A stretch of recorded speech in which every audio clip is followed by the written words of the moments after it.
ಈ ಕಾರ್ಯಕ್ರಮವನ್ನು ಕಾರ್ಯರೂಪಕ್ಕೆ ತರುವಂತ ನಿಟ್ಟಿನಲ್ಲಿ ತಮ್ಮದಂತ ಕೊಡುಗೆಯನ್ನು ಕೊಟ್ಟಲ್ಲ, ನಿಜವಾಗಲೂ ಕೂಡ ಶ್ಲಾಘನೀಯವಾದಂತಹ ಕಾರ್ಯವನ್ನು ಮಾಡಿದಂಥವರು ಹಡೇಕರ್ ಮಂಜಪ್ಪನವರು.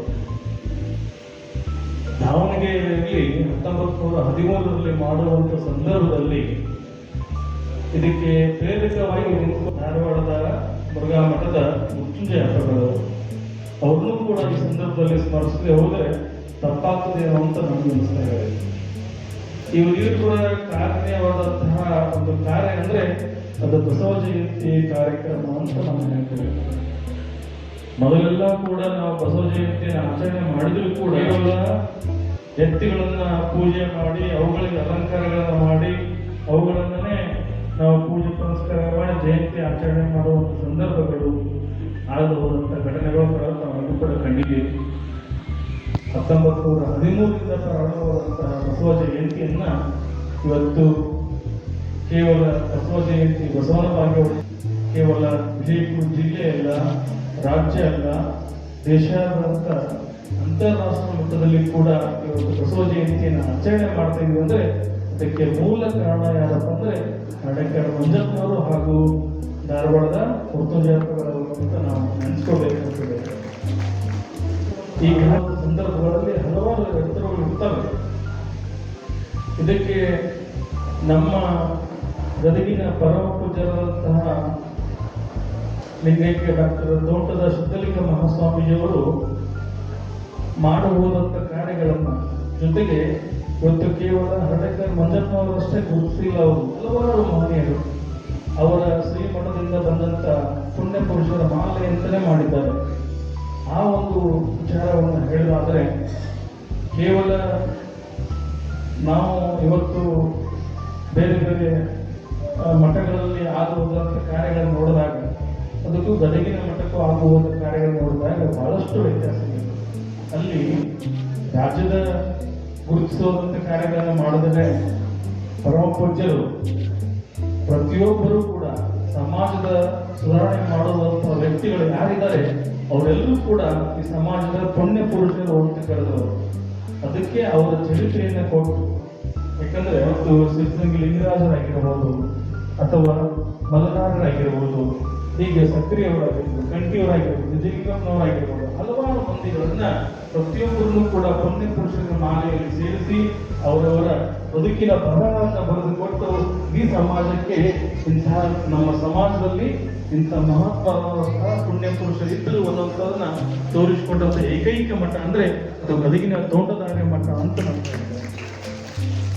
ಈ ನಿಟ್ಟಿನಲ್ಲಿ ನಮ್ಮ ಪಟ್ಟಶೆಟ್ಟಿಯವರು ಮಾತನಾಡುವಾಗ ನಿಜವಾಗ್ಲೂ ಕೂಡ ಅವರು ಮಾತುಗಳು ಪಟ್ಟಶೆಟ್ಟಿಯವರಿದ್ರೂ ಕೂಡ ಅಲ್ಲಿ ಭಾವ ಮಾತ್ರ ನನಗೆ ಸಿದ್ಧಲಿಂಗ ಮಹಾಸ್ವಾಮಿಗಳವರದೇ ಭಾವ ಇತ್ತು ಅಂತ ನನಗೆ ಅನಿಸ್ತಿತ್ತು. ಅಷ್ಟು ಮಾರ್ಮಿಕವಾಗಿ ನಮಗೆ ಮಂಜಪ್ಪನವ್ರ ಬಗ್ಗೆ ಆಗಲಿ ಅಥವಾ ಈ ಕಾರ್ಯಕ್ರಮಗಳ ವಿಚಾರಗಳ ಕುರಿತು ಮಾತನಾಡುವಂಥ ಸಂದರ್ಭ ಬಹಳಷ್ಟು ಉತ್ತಮವಾದಂಥ ಮಾತುಗಳು ಹೇಳಿದರು. ಸರ್ ಅವರ ಕಾರ್ಯ ನನಗೆ ಅಬ್ಸರ್ವ್ ಇರುವಂಥ ಸಂದರ್ಭದಲ್ಲೂ ಕೂಡ ನಾನು ಮಠಕ್ಕೆ ಹೋದಂಥ ಸಂದರ್ಭದಲ್ಲಿ ಕೊನೆಯ ಒಂದು ಸಮಯ ಕಾರ್ಯಕ್ರಮದಲ್ಲಿ ಸರ್ ಬಗ್ಗೆ ಕುರಿತೇ ಒಂದು ತಾಸು ಮಾತಾಡಿದ್ರು ಅಜ್ಜರು. ಅಂದ್ರೆ ಆಡಳಿತ ಅಧಿಕಾರಿ ಇದ್ಕೊಂಡು ಯಾವ ರೀತಿಯಾಗಿ ಕಾರ್ಯವನ್ನು ಮಾಡಬಹುದು ಅನ್ನೋದಕ್ಕೆ ನಿದರ್ಶನ ಯಾರು ಅಂದ್ರೆ ಅದು ಪಟ್ಟಶೆಟ್ಟಿ ಸರ್ ಅವರು ಅಂತ ಹೇಳಲಿಕ್ಕೆ ಅಂತ ವ್ಯಕ್ತಿತ್ವ ಅವರು. ನಿಜವಾಗ್ಲೂ ಯಾವತ್ತೂ ಕೂಡ ನಮ್ಮ ಪೂಜ್ಯರಾದಂಥ ಲಿಂಗೈಕ್ಯ ಸಿದ್ಧಲಿಂಗ ಮಹಾಸ್ವಾಮೀಜಿಯವರು ಶ್ರೀಮಠದ ವಿಚಾರಗಳ ಕುರಿತು ಯಾವತ್ತೂ ಕೂಡ ಮಾತನಾಡ್ತಿರ್ಲಿಲ್ಲ. ಬರೀ ಕೇವಲ ಏನೇ ಹೇಳಿದ್ರು ಅಲ್ಲಿ ಪಟ್ಟಶೆಟ್ಟಿ ಅವರದಾರ ಅವರೆಲ್ಲ ಜವಾಬ್ದಾರಿ ತಗೊಂಡಾರ. ಅವರೆಲ್ಲ ಪಟ್ಟಶೆಟ್ಟಿ ಅಂದ್ರೆ ಇವತ್ತು ಏನಾದ್ರೂ ಕೂಡ ಗದಗಿನ ಮಠದಲ್ಲಿ ಇರ್ತಕ್ಕಂಥ ಹಲವಾರು ವಿದ್ಯಾಸಂಸ್ಥೆಗಳು ಇಷ್ಟು ದೊಡ್ಡ ಮಟ್ಟದಲ್ಲಿ ಬೆಳೆದು ನಿಂತಿದೆ ಅಂದ್ರೆ ಅದಕ್ಕೆ ಹಿಂದೆ ಪಟ್ಟಶೆಟ್ಟಿ ಸರ್ ಅಂತ ಹೇಳಲಿಕ್ಕೆ ನಮಗೆ ಬಹಳ ಹೆಮ್ಮೆ. ಇಂಥ ಕಾರ್ಯಕ್ರಮವಾದಂತಹ ವಿಚಾರಗಳನ್ನ ನಮ್ಮ ಗದಗಿನ ಮಠದ ಪೂಜ್ಯರು ಜೊತೆಗೆ ಇವತ್ತಿನ ಸಾನ್ನಿಧ್ಯ ವಹಿಸಿದಂತ ಪರಮ ಪೂಜ್ಯರು ಬರಬೇಕಾಗಿತ್ತು. ನಿಜವಾಗಲೂ ಕೂಡ ಅವ್ರು ಬರುವ ಭರವಸೆ ಎಲ್ಲವನ್ನೂ ಕೂಡ ಕೊಟ್ಟಿದ್ರು. ಆದರೆ ಸರ್ ಹೇಳಿದ ಹಾಗೆ ಆರೋಗ್ಯದಲ್ಲಿ ವ್ಯತ್ಯಾಸ ಆಗಿರುವುದರಿಂದ ಪೂಜ್ಯರು ಬಂದಿಲ್ಲ. ಯಾವಾಗಲೂ ಕೂಡ ನಮ್ಮ ಮೇಲೆ ಆಶೀರ್ವಾದ ಇರ್ತದೆ, ನಂದಿ ವೇದಿಕೆ ಮೇಲೆ ಕೂಡ ಆಶೀರ್ವಾದ ಇರುತ್ತದೆ ಅನ್ನುವಂಥ ಮಾತನ್ನು ಕೂಡ ಈಗ ನೆಲೆಸ್ತಾ ಹೆಚ್ಚಿಗೆ ಮಾತನಾಡೋದಿಲ್ಲ. ಇವತ್ತು ಬನವಾಸಿಯಿಂದ ಬಂದಂಥ ಎಲ್ಲ ಶರಣರು ಕೂಡ ಬಹಳ ಸಂತೋಷವಾದಂಥ ಮಾತುಗಳನ್ನು ಆಡಿದ್ದಾರೆ.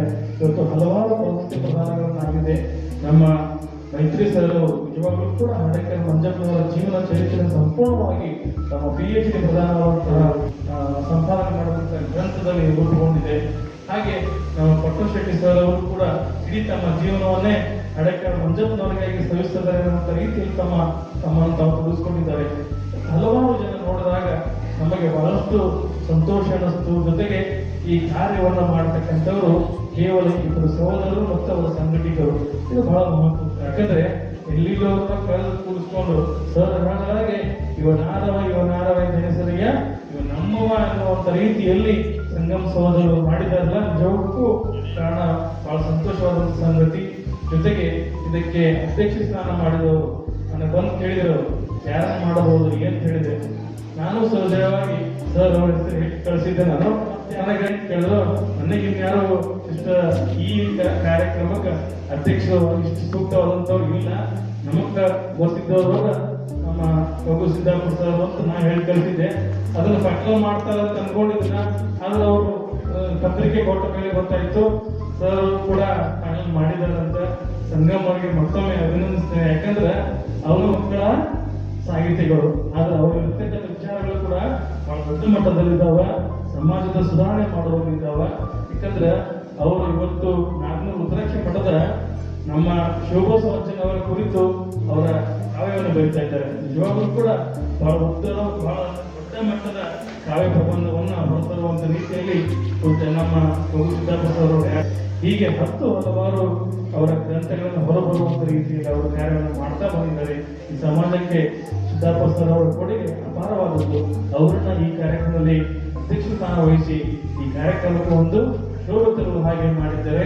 ಅದಕ್ಕೆ ಮತ್ತೊಮ್ಮೆ ನಾನು ಈ ಸಂಗಮ ಸಹೋದರಿ ಮತ್ತು ಈ ಸಾಹಿತ್ಯ ವೇದಿಕೆಗಳಿಗೆ ಅಭಿನಂದನೆ ಸಲ್ಲಿಸ್ತೇನೆ.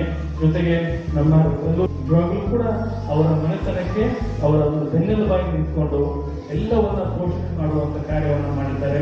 ಜೊತೆಗೆ ಇರತಕ್ಕಂಥ ಸಂಘಟಕರು ನಾನು ನೋಡಿದ ಹಾಗೆ ಕುಲಕರ್ಣಿ ಮೇಡಮ್ ಅವರಾಗಿರ್ಬೋದು, ಚಕ್ರಮುಖ ಅವರಾಗಿರ್ಬೋದು, ಹಲವಾರು ನಮ್ಮ ಪ್ರತಿಯೊಬ್ಬರು ಕೂಡ ಈ ಒಂದು ಕಾರ್ಯಕ್ರಮದಲ್ಲಿ ಭಾಗಿಯಾಗಿ ತಮ್ಮನ್ನು ತಾವು ತೊಡಗಿಸಿಕೊಂಡು ಕಾರ್ಯಕ್ರಮಕ್ಕೆ ಯಶಸ್ವಿಗೊಳಿಸುವುದರಲ್ಲಿ ಬಹಳ ಪ್ರಯತ್ನವನ್ನು ಮಾಡಿದ್ದಾರೆ. ಸಂಪೂರ್ಣವಾಗಿ ಯಶಸ್ವಿಗೊಂಡಿದೆ ಅನ್ನುವಂಥ ಮಾತನ್ನು ಕೂಡ ಹೇಳ್ತಾ, ಈ ಕಾರ್ಯಕ್ರಮದ ವಿಚಾರಗಳನ್ನು ನೋಡಿದರೆ ನಿಜವಾಗ್ಲೂ ಕೂಡ ನಾವು ಹಡೇಕರ್ ಮಂಜಪ್ಪನವರನ್ನ ಕರ್ನಾಟಕದ ಗಾಂಧಿ ಜೊತೆಗೆ ನಮ್ಮ ಬಸವ ಜಯಂತಿಯ ರೂವಾರಿ ಅಂತ ಹೇಳಿ ನಾವು ಇನ್ನು ಮುಂದೆ ಘೋಷಣೆ ಮಾಡುವ ಮುಖಾಂತರ ನಾವು ಪ್ರಾರಂಭ ಮಾಡೋಣ ಅಂತ ಮಾತನ್ನು ಕೂಡ ಹೇಳ್ತೇನೆ. ಯಾಕಂದ್ರೆ ಅದೆಲ್ಲೂ ಹಾಗೆ ಕೇವಲ ಕರ್ನಾಟಕಕ್ಕೆ ಅಷ್ಟೇ ಸೀಮಿತ ಆಗಿಲ್ಲ, ಅವರು ಹಲವಾರು ಕಾರ್ಯಕ್ರಮಗಳನ್ನ, ಯಾಕಂದ್ರೆ ಹಳ್ಳಿಗಳಿಗೆ ಹೋಗಿ ಜಾಗೃತಿ ಮಾಡುವಂತ ಕಾರ್ಯಕ್ರಮಗಳು ಮಾಡಿದಂಥವ್ರು, ಪ್ರತಿಯೊಬ್ಬರಲ್ಲಿ ಕೂಡ ಸಮಾಜದ ಬಗ್ಗೆ ಅರಿವನ್ನು ಮೂಡಿಸಿದವರು.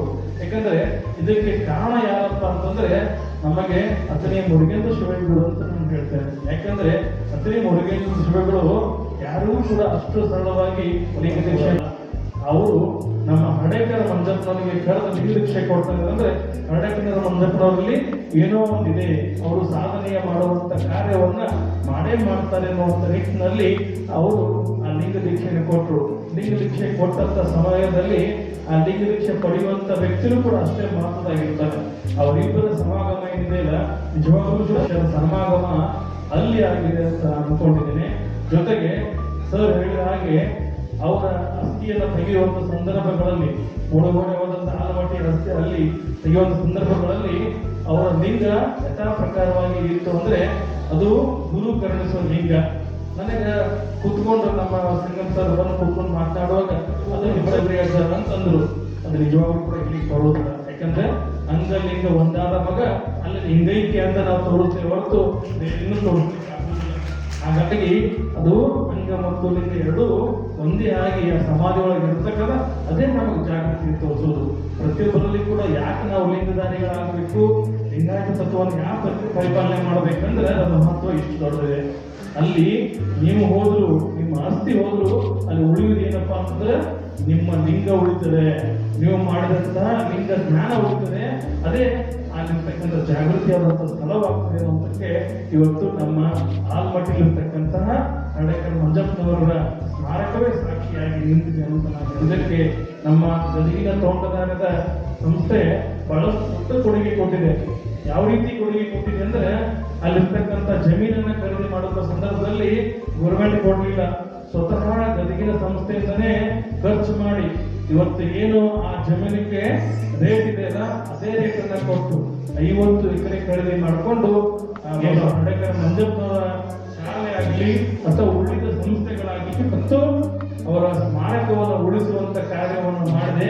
ನಿಜವಾಗ್ಲೂ ಕೂಡ ಇವತ್ತು ಹಡೇಕರ್ ಮಂಜಪ್ಪನವರ ಪ್ರಶಸ್ತಿಗೆ ಗದಗಿನ ಮಟ್ಟ ಇನ್ನೂ ಎತ್ತರವಾದಂತಹ ಸ್ಥಿತಿಯಲ್ಲಿ ನಮಗೆ ಕಾಣ್ತಾ ಇದೆ. ಅದಕ್ಕೆ ಕಾರಣ ನಮ್ಮ ಪರಮ ಪೂಜ್ಯ ಲಿಂಗೇಶ್ವರ ಡಾಕ್ಟರ್ ಸಿದ್ಧಲಿಂಗ ಮಹಾಸ್ವಾಮಿಯವರು, ಇವತ್ತಿನ ಸದ್ಯದ ಸಿದ್ದರಾಮ ಮಹಾಸ್ವಾಮೀಜಿಯವರು, ಜೊತೆಗೆ ಅದಕ್ಕೆ ಅತ್ಯಂತ ನಿಕಟಪೂರ್ವಕವಾಗಿ ಕಾರ್ಯವನ್ನು ಮಾಡತಕ್ಕಂಥ ಆಡಳಿತ ತಮ್ಮ ಪಟ್ಟಣ ಶೆಟ್ಟಿ ಸರ್ ಅವರು ಅಂತ ಹೇಳಲಿಕ್ಕೆ ನಮಗೆ ಬಹಳ ಹೆಮ್ಮೆ ಅನ್ನಿಸ್ತದೆ. ಈ ಒಂದು ಕಾರ್ಯವನ್ನು ಮಾಡಿ ಇವಾಗಲೂ ಕೂಡ ನಮ್ಮ ಭಾಗಕ್ಕೆ ಎಲ್ಲಿ ಉತ್ತರ ಕನ್ನಡ, ಎಲ್ಲಿ ವಿಜಯಪುರ ಜಿಲ್ಲೆ, ಇವೆರಡೂ ಒಂದಾಗಿ ಮಾಡುವಂತ ಕಾರ್ಯವನ್ನು ಮಾಡಿದಂಥವರು ಈ ಹಡೇಕರ್ ಮಂಜಪ್ಪನವರು. ಅವರ ಕಾರ್ಯವನ್ನ ಎರಡೂ ಜಿಲ್ಲೆಯಲ್ಲಿ ಹೆಚ್ಚಾಗಿ ಆಗ್ಬೇಕನ್ನುವಂಥದ್ದು ನಮ್ಮ ಬಯಕೆಯಾಗಿದೆ. ಒಂದು ಮಾತನ್ನು ಹೇಳಿದರು ಸರ್, ನಮ್ಮ ಪಟ್ಟಣ ಶೆಟ್ಟಿ ಸರ್, ನಿಜವಾಗ್ಲೂ ಬಹಳ ಸತ್ಯ ಸಂಗತಿ. ಯಾಕಂದ್ರೆ ಒಂದು ಕಡೆ ಬಸವಣ್ಣ, ಒಂದು ಕಡೆ ಹಡೇಕರ್ ಮಂಜಪ್ಪನವರು, ಒಂದು ಕಡೆ ನಮ್ಮ ಪಗುಗಟ್ಟಿಯವರು, ಇವರನ್ನ ನಾವು ಸ್ಮರಣೆ ಮಾಡಬೇಕು.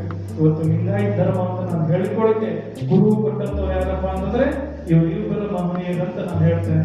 ಅದಕ್ಕೆ ಬಸವಣ್ಣಗೆ ಮಹತ್ವ ಕೊಟ್ಟಿದ್ದು ಯಾರಪ್ಪ ಅಂದ್ರೆ ಇವರಿಬ್ಬರ ಮಹನೀಯರು. ಯಾಕಂದ್ರೆ ಇವತ್ತು ನಾವು ನೋಡುವಂತ ಸಂದರ್ಭಗಳಲ್ಲಿ ರಘು ಹಳಕಟ್ಟಿ ಅವರು ಏನಾದರೂ ಕೂಡ ಸಂಶೋಧನೆ ಮಾಡದೆ, ಆ ಪರಿಷ್ಕರಣೆ ಮಾಡದೆ ನಮಗೆ ಗ್ರಂಥಗಳು ಕೊಟ್ಟಿದೆ, ನಿಜವಾಗ್ಲೂ ಕೂಡ ನಮಗೆ ಅವರು ಮಾಡಿದಂತ ಕಾರ್ಯ ಇವತ್ತು ನಾವು ಪ್ರತಿಯೊಬ್ಬರು ಕೂಡ ವಚನ ಸಾಹಿತ್ಯವನ್ನ ತಲೆ ಮೇಲೆ ಹೊತ್ತುಕೊಂಡು ಹೋಗುವಂತ ಕೆಲಸವನ್ನು ಮಾಡಿದ್ದಕ್ಕೆ ಅವತ್ತು ಹಳಕಟ್ಟಿ ಅವರ ಕಾರಣ, ಜೊತೆಗೆ ಬಸವ ಜಯಂತಿ ಮಾಡಲಿಕ್ಕೆ ಕಾರಣ ನಮ್ಮ ಮಂಜಪ್ಪ ಕಾರಣ ಅಂತಾನೆ ಹೇಳ್ತೇನೆ. ಇವರ ಮಹನೀಯರನ್ನ ನಾವು ನಿರ್ದಿಷ್ಟ ಕೂಡ ಸ್ಮರಣೆ ಮಾಡಿದ ತಪ್ಪಾಗುವುದನ್ನು ಕೊಟ್ಟು ಹೇಳ್ತಾ, ಹಿಂದಿ ಸಾಹಿತ್ಯ ವೇದಿಕೆ ಮತ್ತು ಭೀಮಶಿವ ಪ್ರಕಾಶನ ಇವರ ಒಂದು ಸಹಯೋಗದಲ್ಲಿ ನಡೆದಂತಹ ಕಾರ್ಯಕ್ರಮ ಬಹಳ ಯಶಸ್ವಿಪೂರ್ಣವಾಗಿದೆ. ಈ ಕಾರ್ಯಕ್ರಮಕ್ಕೆ ಪೂಜ್ಯರು ದಯಮಾಡಿಸಬೇಕಾಗಿತ್ತು. ಅನಿವಾರ್ಯ ಅವರ ಮಾರ್ಗದಲ್ಲಿ ಇದು ಕೂಡ ಅವರ ಆಶೀರ್ವಾದ ನಮ್ಮ ನಿಮ್ಮ ಮೇಲೆ ಸದಾಕಾಲ ಇರಲಿ ಅಂತ ಮಾತನ್ನು ಕೂಡ ಹೇಳಿ ನನ್ನ ಮಾತುಗಳನ್ನು ಹೇಳ್ಕೊಡ್ತೇನೆ. ದೈವ